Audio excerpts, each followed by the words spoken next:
What's your full name, Mr. Vroegindewey? Well, my full name, the name I was born with, is Adrian Vroegindewey. Where and when were you born? Born, I was born. Why? That's a good question. So I was born in 1922, and I'm told it was a very good year. And where did you grow up? And right here in Clifton, in the opposite end of this town. And they call it the Dutch Hill section, where years ago people used to congregate more or less in their own group. Polish here, Italians here, Dutch over here, and that was the Dutch section at that time. Where were you on December 7th, 1941? How did you hear about the bombing of Pearl Harbor? Well, I can't really remember exactly where I was. I just know that it was, you know, a very exciting thing to be happening, because I had a brother in the army already, and we lost him in Italy. He was in the 88th Division, called the Blue Devils, and they were making an advance in Italy, and he was killed in the Battle of Ventura, and he's buried over there in Florence. And my folks kind of asked me whether they wanted to bring him back or not, and I had seen Marines blown apart so that you could just see their rib cages, and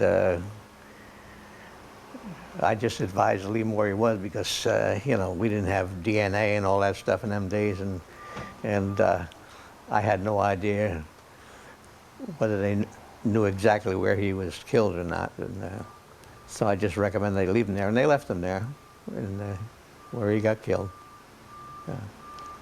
So. Now, how and when did you enter the service? Well, I was 20 years old, shivering with patriotism, and I knew my turn was coming, and I just thought I'd select my own service, so I selected the Marine Corps. Yeah, and I went over with from New York. We shipped out from New York and shipped out to Paris Island. I'd say we went across country by train. I went to Paris Island. Thank Carolinas. That's right, yeah. And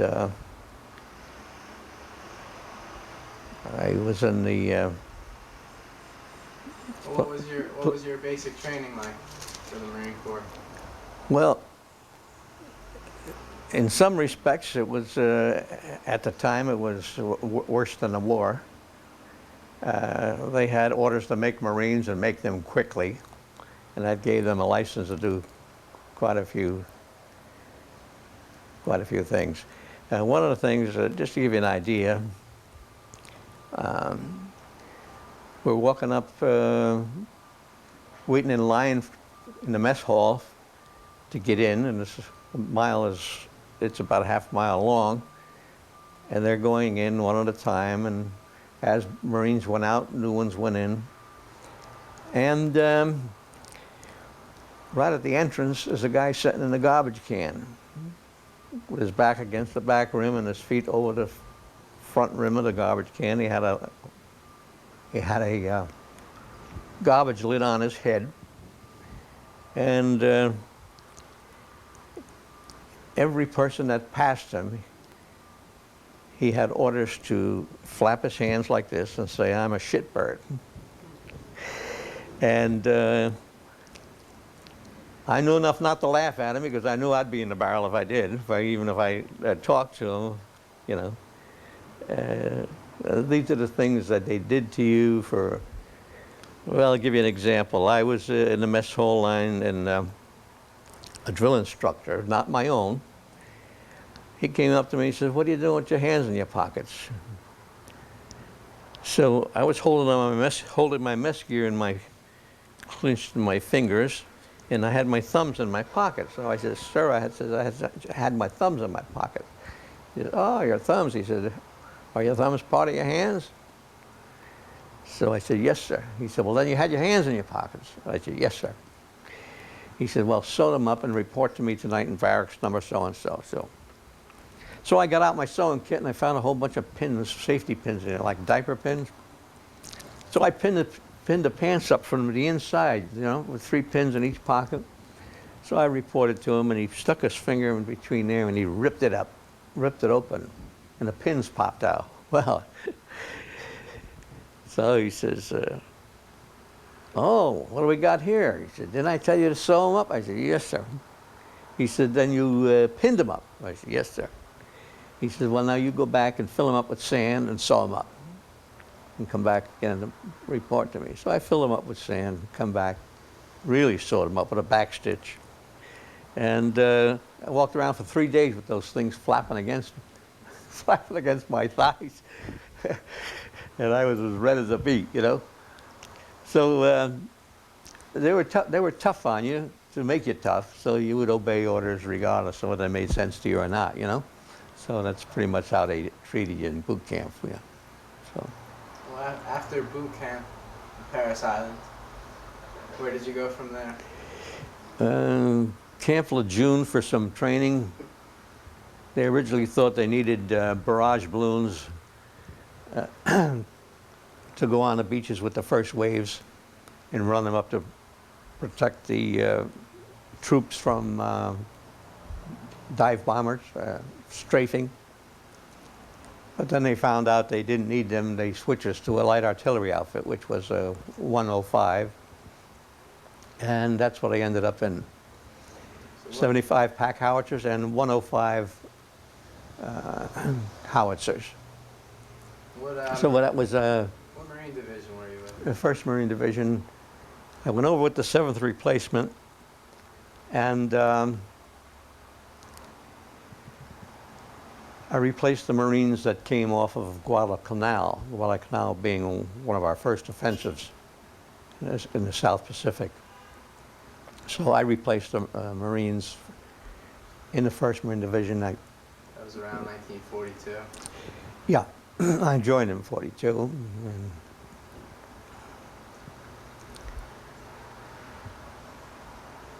What artillery were you with? H Battery, H Battery? 3rd Battalion, 11th Marines.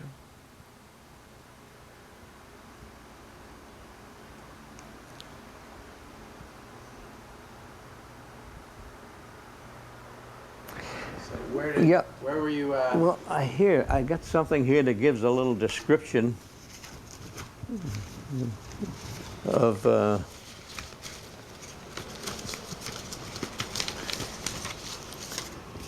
this followed me out of the Marine Corps. It's a citation, a letter of citation. Maybe you could read that. Read it out loud.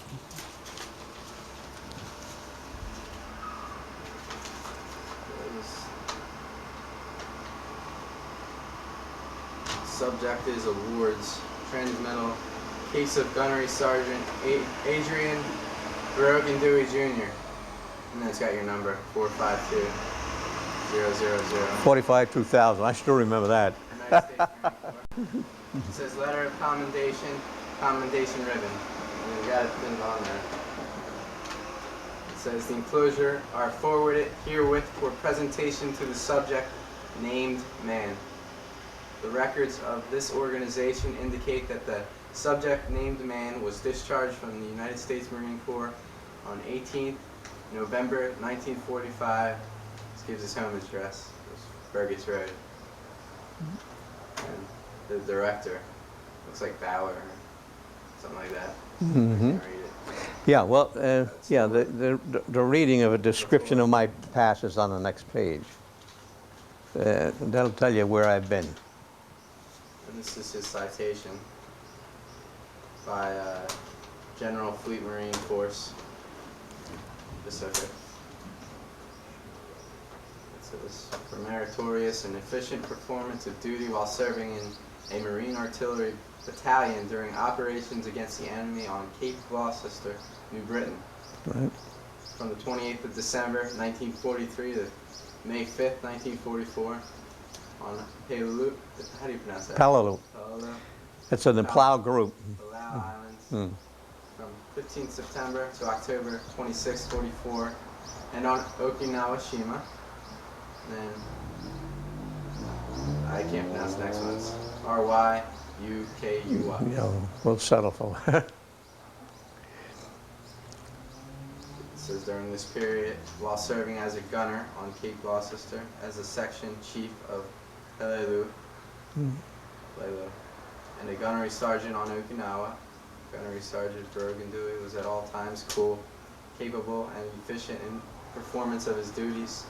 Often under fire and always under most trying conditions, he exhibited these qualities of leadership, courage, and determination that contribute so much to the effectiveness of a fighting force.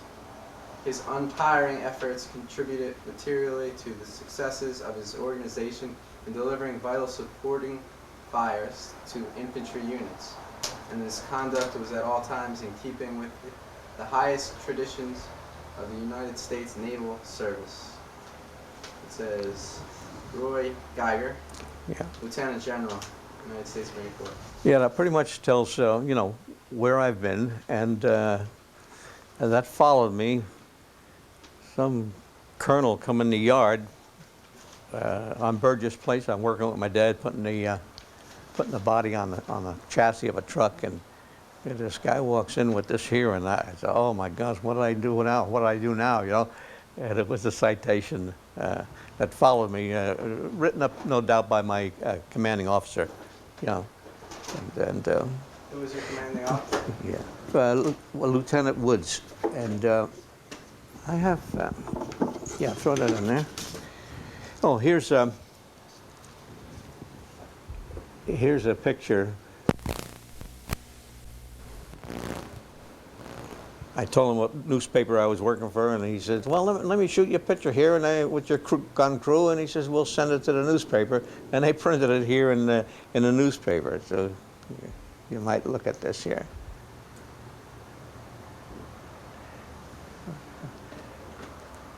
I don't know if it's sharp enough, but you look at that yourself. That's to our audience. See, the newspaper, they sent the glossy copy to my parents, see, from the newspaper. You know? That was nice. Yeah. So that was one of the, you know, more pleasant things in the Marine Corps. Here is one of the more tragic things, and this was the first casualty we had on Cape Gloucester, New Britain. Yeah. I don't know if you got enough light in there. Maybe I should have set up a light for you. I can say it. Yeah, take a look at it.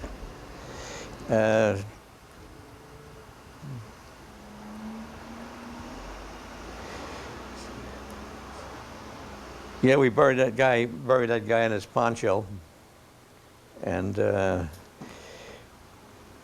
they asked us, we wanted to go attend a gravesite burial, and you see some of the crosses in the background. I think they buried him in a separate corner, probably for removal later on, because those other crosses seem to be permanent, you know.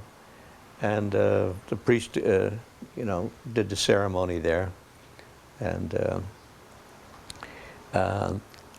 somebody sent to one of our fellows and asked if he was in that picture, and it was a full-page picture in a newspaper which had written across "Supreme Sacrifice," you know, right across the top of that picture.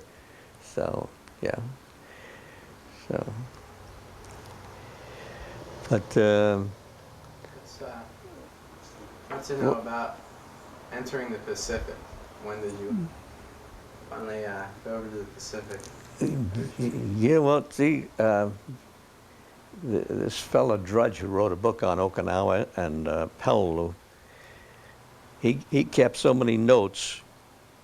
He used to keep them in his New Testament. He used to keep all these notes, and he says in the book that everybody thought he was religious, Very religious. but he kept the notes, slipping them in there of everywhere he went. Well, I came so close to death that it really I wasn't too interested in notes. I had at one time I carried around a Jap weapon or a Jap sword for a while, and it got to be a nuisance.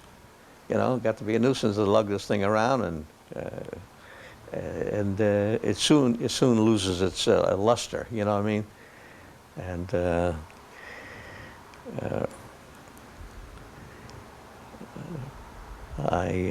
my worst invasion, of course, was Peleliu. I read where there's 10,000 Japanese defended the island, and one book said 17 was taken alive, and the other book 27 out of 10,000. So they fought to the last man. And what made Peleliu so bad is, yeah, we could drive them up into the hills, but that's where they were entrenched in these caves. And I went in on the 7th wave, and while we were in the LST, ready to go out the front, it would drop us off maybe 2 miles out, and then we'd go in on with this duck, put your gun in the duck, and an A-frame you had. So when you got in,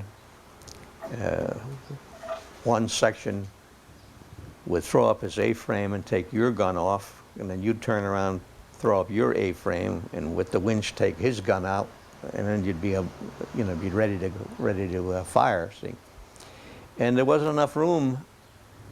There wasn't enough room yet for the battalion, which is 4 units, 4 batteries. So what they did is left our battery in there, and they went out and rendezvoused for the night.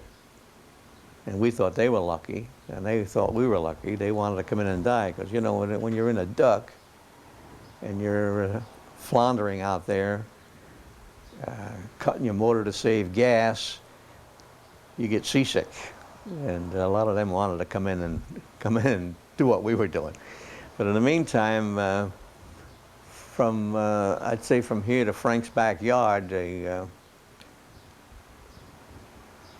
the 7 waves already had overran these bunkers, and but they left Marines behind to clean them out. So we could see them firing into the bunkers. I saw a Marine throw a hand grenade in, and he apparently didn't count. He threw it in, they threw it right back out, and it went off right there and knocked the guy down.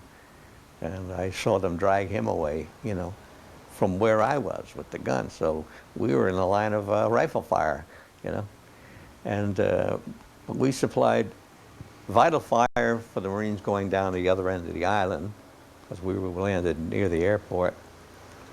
And we kept getting new elevations, and commands like fire very effective, So we kept getting new elevations, and when they cleaned out that end of the island, those Marines came back and they were hugging us and sliding up and down our gun barrels. And so, I mean, they knew the effectiveness. All they had to do was draw fire and apply fire, you see, and they just kept doing that. But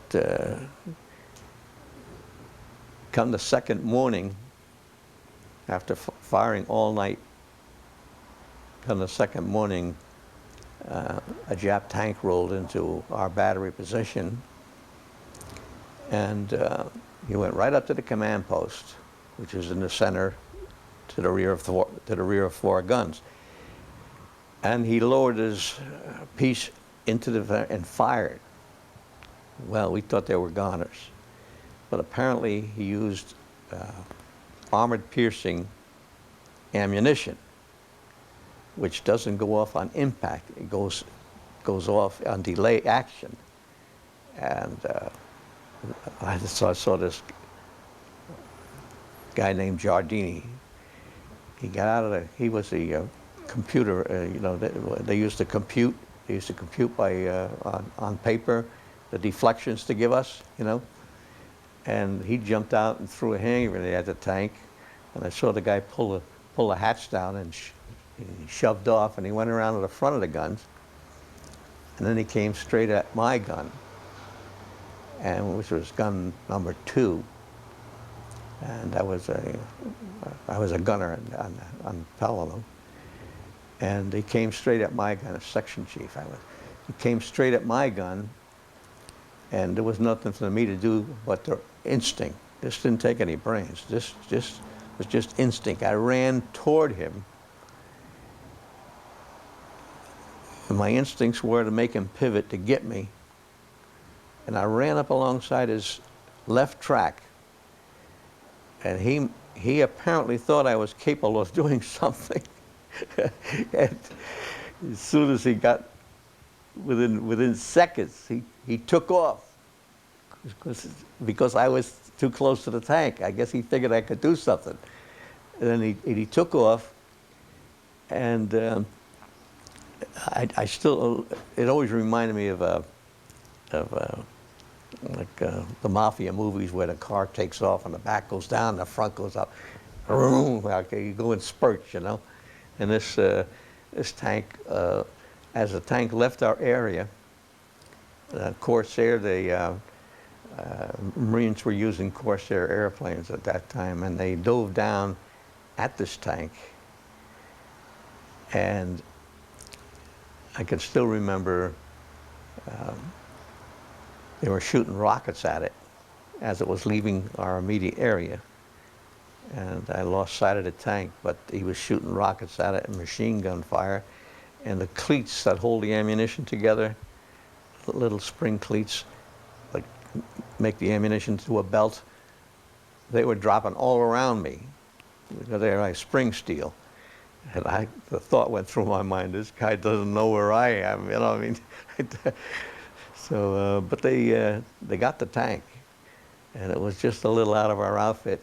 And I didn't even get to see it, but somebody said they had Japs strapped to the side even, but I didn't see that. Yeah.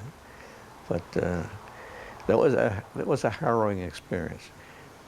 But while he was in our area, he gave away our position to their mortarmen, and they laid mortars down on us. And I don't know if you know what a 105 is, but it has a shell that has a powder ring around the detonator. And then it has 6 other charges on top of that. They're all tied with a string, one to another. If you get charged 5, you throw away 6 and 7, right? Well, we were charging 1 because the distance was so short. So we had an accumulation of powder bags, which was as high as the window there, all accumulated from all these rounds that we were firing. And one of the mortars hit the edge of the pile. It didn't go off, it didn't explode, but it burned. We used to use those pellets to heat our coffee, so I mean, you get them started burning, and if they don't have a shock, they won't go off, you know. So what happened then is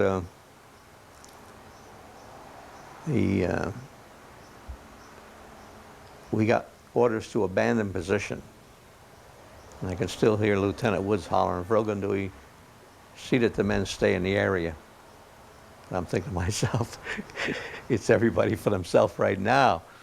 And I ended up in a bomb crater, that was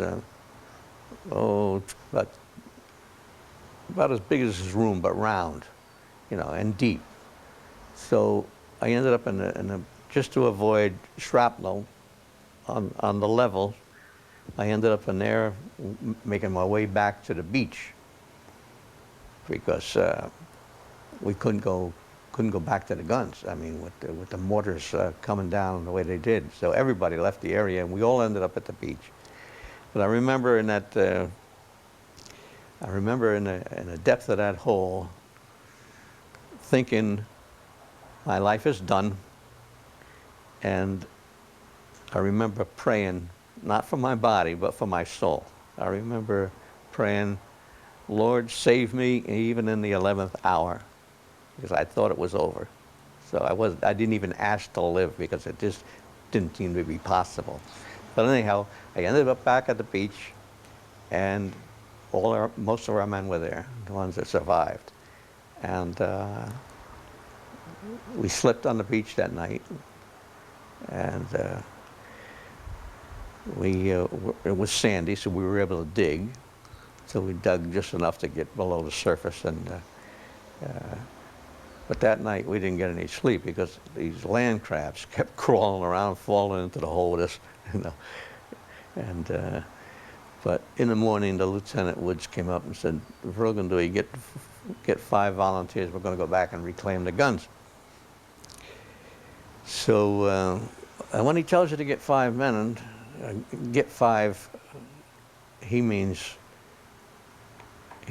you and 4 others, you know. So I got 4 other guys, and we went back, and the ammunition dumps were still burning, and they were exploding from the heat. The charge would go off. Instead of the projectile leaving the casing was leaving the projectile. And the casings were flying around like, you know, you hear them go woo, woo, woo, woo, woo, because they were tumbling. They weren't spiraling or anything. They were tumbling. So, so we had to wait until the ammunition dump burned out. But having come back to the position, there was a duck there that wasn't there when we left. And that duck, its job was to go back to the ship, get more ammunition, and bring it back in. And I don't know who was driving or who it was, but these were the bodies that I saw with were blown in half and everything else, and hair burned up. You couldn't even tell who it was. Yeah. So yeah, take it, Frank. So yeah, we were able to reclaim the guns, and through communications, they got prime movers to come in. All you need is a Jeep to move it. So we got prime movers to come in, and they took us down to that end of the island where we secured during the night,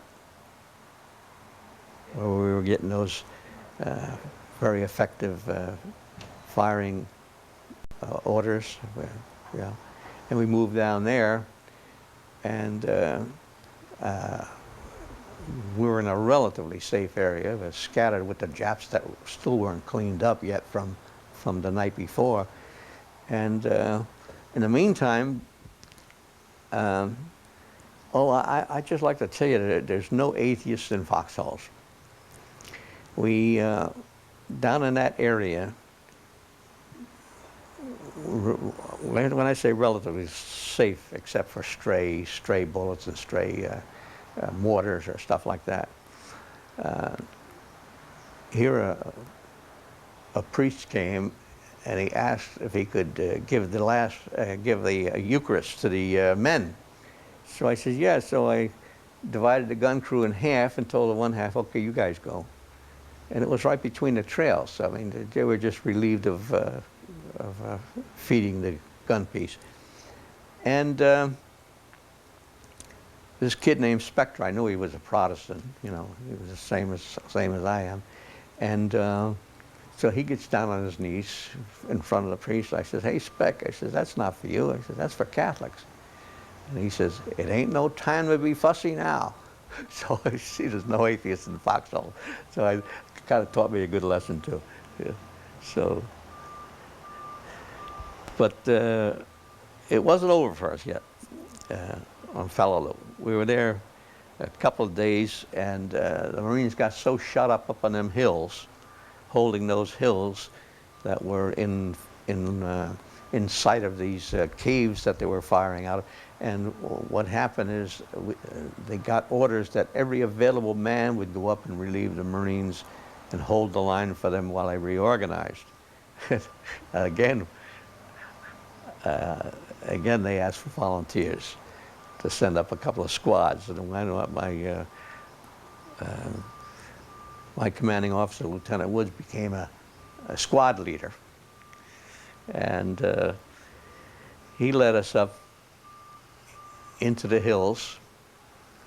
And you'd see an ammunition box nailed against a tree, and it would read, "Run like hell or go there." So you were in the line of fire. They apparently were losing men there, so you had to run across this open field, and of course you had to zigzag. You had to zigzag, so if anybody was trying to draw a bead on you, he wouldn't have less of a chance of hitting you, and that's where you got to cross that.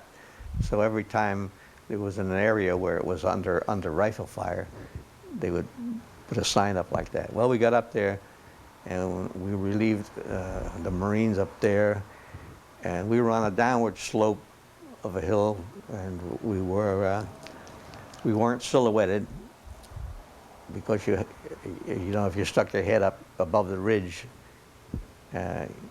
you'd soon know it.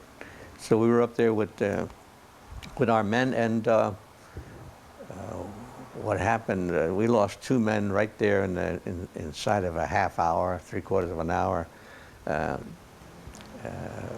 The Japs kept trying to climb this hill, and some of the positions were in the position to throw hand grenades down to discourage them. And they ran out of hand grenades in this one area, and the guys came down our area with the impression that they were in a rough zone and we were in a danger zone. And I remember this one guy got shot right in the head, right in the head. I mean, just everything came out of his face. And he went down. A half hour later, this other guy comes down, and I'm telling him, "Get down." I'm telling him, "Get down. So-and-so got it here just a little while ago." He says, "What the hell for?" Well, that was the Marine Corps language, you know. And "for" got half out of his mouth, and he got it right in the head. And it's the first time in my life I heard what I considered a death rattle. Everything gurgling, you hear a gurgling sound, that's everything backing up on you when you're done. And the lieutenant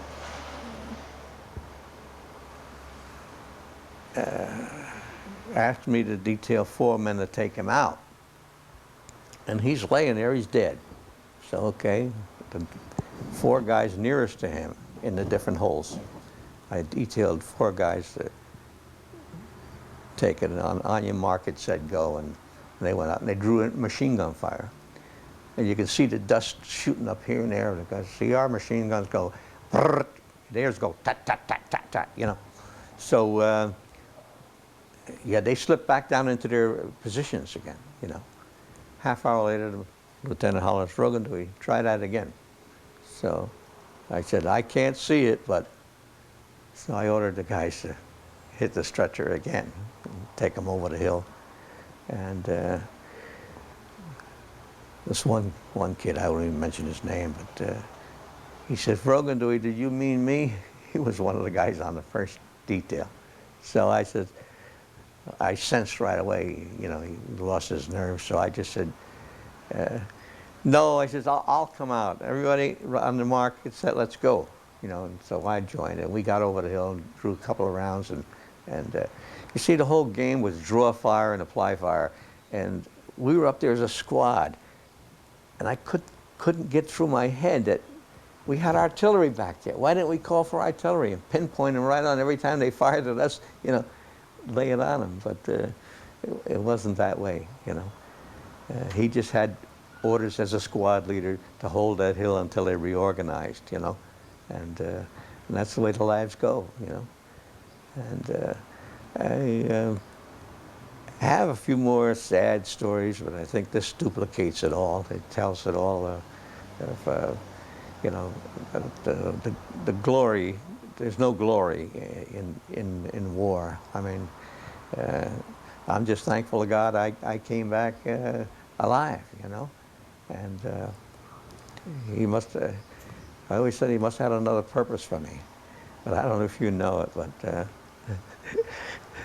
this man raised 16 children. I have 16 children. And All the yeah, same wife. all the same woman. I just lost her about 4 years ago, yeah. But And what did you do after the war when you were discharged? well, I tried to get back into photography by applying for all obsolete equipment. You know, they were having all these, yeah, what do you call them? All these surplus sales, and I applied for different. Equipment that I needed, and I was going to go into commercial photography, and they kept sending me notices after a couple of months. They kept sending me notices to appear in Ohio and appear in Chicago and appear here to bid. What was I going to do? Didn't even have surplus. Yeah, you were surplus, right? And bid against competitors. You know what I mean? So I I soon got a job driving a steel truck to the 5 boroughs in New York. And one day while coming over one of them East River bridges with 40-foot beams on it, I don't know what the kid's name was, but he hollered, "Hey, Gunny!" You know, and he's going the opposite way I am, and we're in traffic. That's the only guy, you know, that I ever run across. Well, there was another guy in Wayne.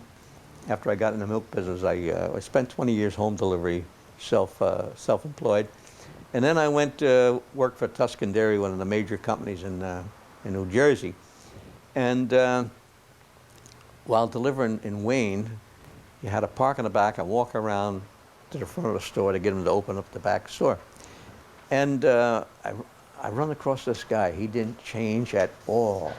I said to him, Jim Wagner, H Battery, 3rd Battalion, 11th Marines. He's looking at me, and I'm, who the hell is this guy, you know? So it ended up that he said, "Oh, I would have recognized you if you didn't have that beard." He says so, but otherwise I haven't met anybody that I always would have loved to make contact with my commanding officer, because we did a lot of foxhole duty together, you know. Yeah. So, well, that's the misery of war. And Anything that you yeah. wanted to say to children in school or students in school? Yeah. Well, I'm not going to say avoid a draft or anything like that. I'm going to say, you know, stand ready. Stand ready, because like my poem, I think that pretty much tells the kids we have to be brave. We all have to be brave. And I look at myself, the part that I played in the war is so insignificant. This war was one of the greatest organizations ever put together. You know, we think of organizations to make money. Well, this organization was for survival. And it was one of the greatest organizations ever put together, from the block wardens to the aluminum bends that they had on Main Avenue in Passaic, where they had these wire cages where they would ask people to bring their surplus aluminum and for the war effort, you know, and to the people that have suffered gas ration. They all played a part. Everybody to the extent of his ability or his courage. And I'm just glad the war turned out the way it did, because after Pearl Harbor, you realize it could have been different, you know. So I want to thank you for the interview, and I hope I didn't over talk.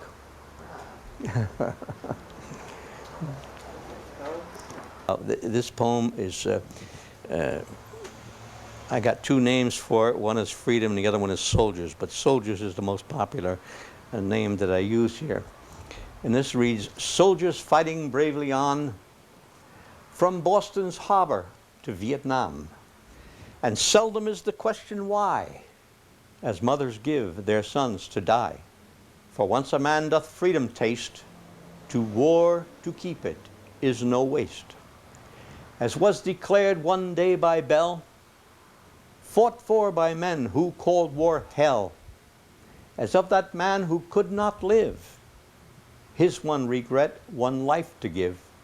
Brave soldiers they will ever be, who died to give us liberty. Still, we must hold that banner high. Still, we are called upon to die. Still, brave soldiers we must be, to keep freedom reality.